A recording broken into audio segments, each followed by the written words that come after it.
What's up, everybody? Anton Kraly here, and welcome to another episode of Dropship Weekly. So today I'm going to do something a little bit different on this show, and it's going to be sharing a video with you from one of our members areas. And this video is all about important metrics that you should be tracking and that really you have to track if you want to have an e-commerce business at any type of scale. And more importantly, it's going to be about how you can track and set your target ROAS. ROAS stands for return on ad spend, and it's one of the most important metrics in your business. So what you're looking at right now on the screen share is our members area for ecommercelifestyle.com. And what I'm going to show you is a video from our brand new course, which is called Google Ads for E-commerce. Now, at the time I'm recording this video, which is it's Friday, August 17th, this course literally just came out. It was just created and it was just posted to this members area. So if you want to get it, we're also doing like a special offer for actually today it ends. And I'll post a link to that right at the top of this video description. So you can go ahead, get in there and see the full thing. But the video I'm going to share with you is in module 1 of this training.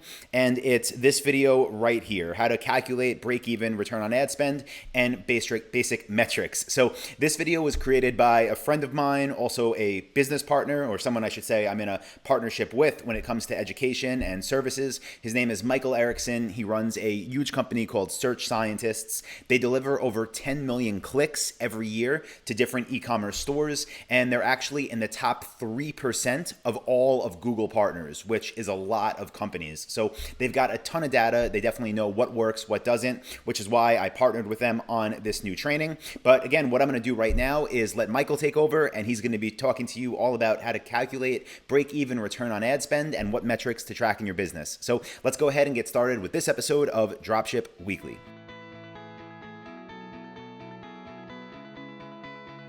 In this section, we're going to take a look at important metrics that you will see, that you will think about a lot inside your AdWords account. First and foremost, clicks, impressions, CTR. For example, if you have 5 clicks and 100 impressions, that's a 5% click-through rate. So it's really how many clicks are we getting per number of impressions. Now, one thing that's interesting about all these metrics is that they can happen at any level or any scope. You can look at it at the entire account level, the campaign level, the ad group level, the ad level, the keyword level, the PLA level, the search term level, the Gmail ad level, whatever level you can think of. You can view all of these metrics that we're going to look at least most of them. You can also look at them in different date time frames. So we're going to go through exercises later where, let's say an ad was only live for a day. Maybe we only had 0 clicks and 3 impressions. It's not enough data, so we'd have to extend it out for a longer period of time. So for right now, just wanted to point out what CTR is. It's just a relationship of how many clicks you're getting to how many impressions you have received. And why is CTR important? CTR is one of the biggest underrated metrics in pay-per-click advertising. Essentially, in the sales funnel, this is your first point of weakness. You know how you're only as strong as your weakest link? This is one of these links that a lot of times people forget about. Understanding that if your CTR goes up from 1% to 2%, you have just doubled the amount of traffic coming in through your website from the targeting audience that you're already targeting. So if you're bidding on infrared saunas and maybe you get 1% of all the searches, and then you can just make a few tweaks and get 2%, you've just doubled the amount of the exact same traffic that you wanted in the first place. That can be huge because that could potentially, if the conversion rate is going to be the same, double your revenue. So effectiveness here, we want to get the click. We want to get the CTR boost. And we're going to talk about that later in the course, but CTR, theoretically is the weakest link often in a PPC funnel.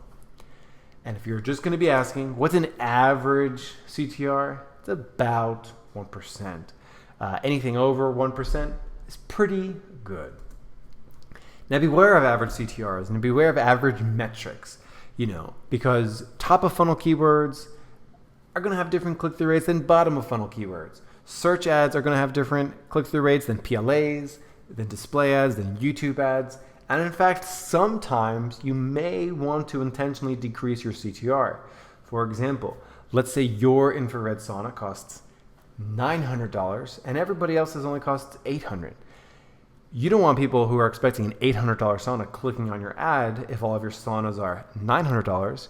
So you could put a price in there and actually de-incentivize people from actually clicking on it in the first place. This would ultimately save you money and improve your return on ad spend, but in the short run, it'll hurt your CTR. So again, you can brainstorm a way to increase your CTR and inspire people to take action. Maybe you would draw out why your sauna is a little bit more premium. It's a good example there. So let's continue our tour. Conversions, cost per conversion, represents the next stage of the funnel. Let's say we have 500 clicks, 18 conversions, and we ended up spending $500 to get those clicks.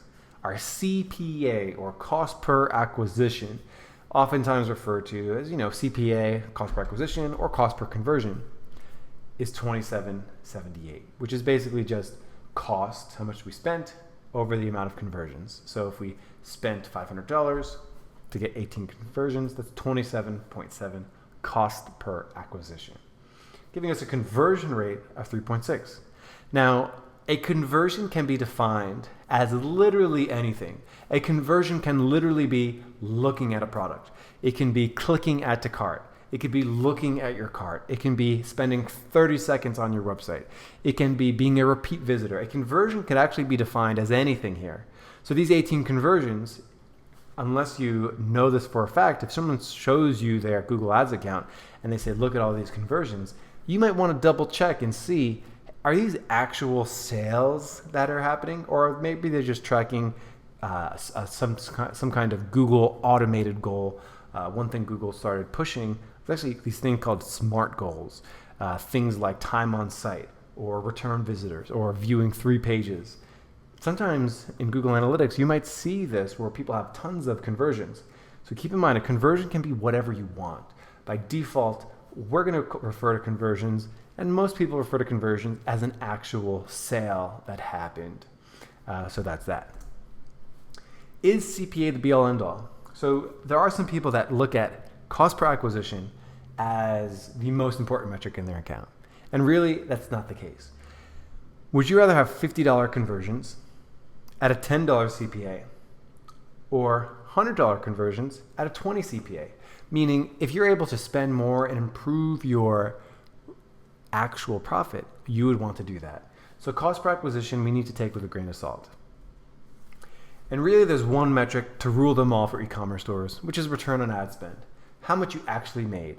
And there are many ways to display this, but the most important metric is return on ad spend, because it's letting you know how much you're making and how much you're spending. So what's the easiest way to evaluate performance? It's going to be just taking your revenue over ad spend. ROAS stands for revenue over ad spend. Plain and simple. Let's say you had $100 in revenue, you put that over 25 in ad spend, 4.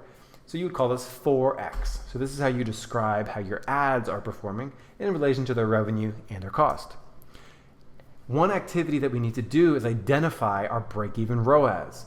Let's say we spend $100 to get $1,000 of revenue, giving us a ROAS of 10x. Are we profitable or not? Who knows? We need to calculate the ROAS at which we are profitable and which we are not profitable.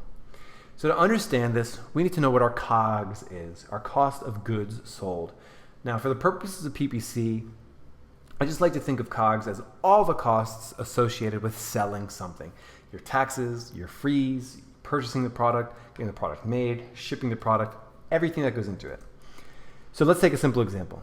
Let's say we generate $1,000 of revenue at a 50% COGS. So if of those $1,000, we have to spend 50% of it to actually sell the product, meaning to produce the product, to ship it, and to all the taxes. Our profit is going to be $500. So it's the other 50% in this case. So if I were to spend all of that profit on ads, I would actually end up generating $0 after ads. So here's what that looks like. If we have $1,000 of revenue, 50% cost of goods, that would leave me $500 in profit. So if I spend all of that profit on ads, what's 500 underneath 1,000? So what's revenue of 1,000 over 500? That would be 2. So I know in this example, my break-even ROAS is 2. If I'm above 2, I'm making profit after ads. If I'm below 2, I'm losing money after ads. Let's go ahead and take a look at a few different examples here. So now we're inside of a spreadsheet, and one of the most important things to do before you start launching ads is to determine your break-even return on ad spend, your break-even ROAS. And the reason why this is so important is because you need to know the number of the ROAS of what ROAS do I make 0 profit and 0 loss? Meaning if I'm above this, I'm making profit, and if I'm below this, I'm incurring a loss. So in order to determine this minimum break-even ROAS, there's a few things that we need to think about. The first is revenue. That's a really, really simple number. It's just the amount of sales that you've generated. COGS and fees, so the cost of goods sold. So this is basically the cost to you in order to sell this item. In order to generate this revenue, it costs you something. So this might be, manufacturer's costs, wholesale costs, whatever it might be for you in order to sell this revenue. COGS and fees as a percentage, and then profit before ads, the margin, which is basically the revenue minus the cost of goods. That's your profit before you spend it on ads. And then profit before ads as a percentage. And then if I spent all the profit before ads on PPC, what is the return on ad spend? This is basically saying if I generate revenue, I spend money to sell that revenue, and then if I were to spend all of that leftover profit on ads, what is that return on ad spend? So let's go through this very slowly to help us determine our break-even return on ad spend, because it's a really important metric to know. So for example, let's say I sell $1,000 worth of revenue. And I understand this can vary from manufacturer to manufacturer that you're working with or product to product. It's worth going through this of different products that you're going to be selling. You can either do this inside of a long spreadsheet, or you can do this on a category basis. But knowing your approximate break-even return on ad spend is incredibly important to put because we're going to be putting this inside of our campaign names. So let's say I generate $1,000 worth of revenue. I then need to go and take a look at how much does that cost me to sell all of that. Let's say it costs us $400 to sell that revenue. Let's go ahead and express that as a percentage. So that's simply 400 over 1,000. 40%. Up next, we want to know our profit margin before ads. Well, that's really simple. That's just our revenue minus our cost of goods, expressed as a dollar amount. Up next, we want to know that as a percentage, just because it's really good to know.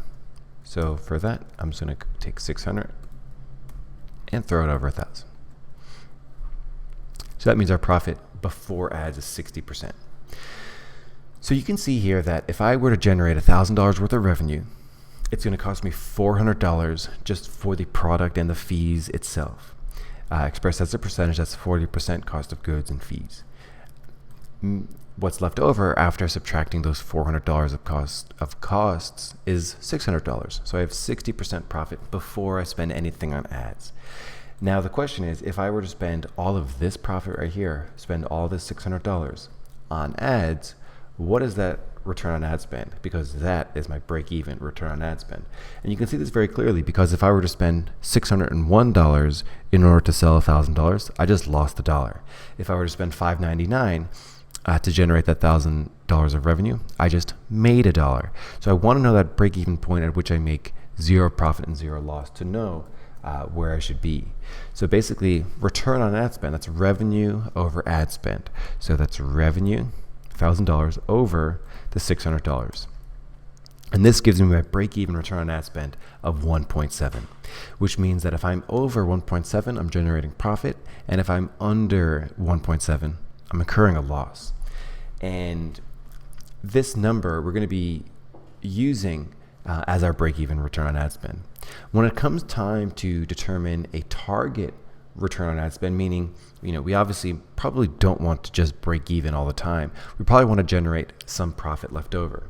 So let's expand this and take this a step further. So let's take the same thing, and I have 60% profit. before ads. Let's say I wanted to spend half of this profit in order to generate these sales. So in a situation like that, I can say target ROAS ad spend. So let's say that I want to spend 50% of my profit on ads. So I would simply go like this, 50%. So I want to spend 50% of my ad spend in order to hit a new target return on ad spend. So what does that look like? What's my target ad spend per sale? So that would be not $1,000 times 50, because that's my total revenue. I want to take my profit and then multiply it by 50%, because that's how much I want to spend. I want to spend 50% of my profit. So that means I would be spending $300 to generate that $1,000 of revenue, which means my target ROAS is revenue over ad spend. There we go. So this means when I do a target return on ad spend of 3.3, I'll be generating $1,000 of revenue. I'll be paying my $400 of cost and fees. I'll have $600 before I spend anything on ads. I want to spend 50% of that $600 on my ads. So what's 50% of $600? $300. So I want to spend $300 to generate every $1,000 worth of revenue. What's my target return on ad spend? 3.3. And this is all the math that goes into these thought processes. To break this down once more, the first thing that we did was we determined at what target return on ad spend do I make zero profit and zero loss. We typed in our revenue, typed in our fees in order to sell that revenue. We determined our profit margin, and then we said if we spend all $600 here to generate that $1,000 of revenue, we would be at a 1.67 return on ad spend, break even. I then said, hey, I'm going to be generating $600 just to sell that revenue. What happens if I were to spend just half of that? So spending 50% of the 600 on ads. What does that look like? Well, that means I'd be spending $300 to generate that $1,000 of revenue, and then my target return on ad spend becomes 3.3. So I know that if I'm hitting 3.3, I'm generating profit off every $1,000 that I sell. This is our break-even return on ad spend calculation, and we've given some good thought into determining if we were what percentage of spend, what percentage of that profit do we actually want to spend on ads to get a target return on ad spend that gives us a nice profit buffer. So now that we've calculated our break-even ROAS, we need to make a choice on what our target ROAS is going to be. We're actually going to be taking our target ROAS and putting it into our campaign names so we always know what we're looking at. So for example, it'll actually say in my campaign names, infrared saunas, shopping campaigns, cold traffic, USA, 3.6, which would be my target ROAS. So it's something that's so important because we shape all of our decisions around it. When we look at keywords, we'll ask ourselves, is this at my target ROAS or is it below it? Is that my break-even ROAS or is it below it? These are incredibly important metrics to know. Additional metrics we're going to cover as they pop up in the course.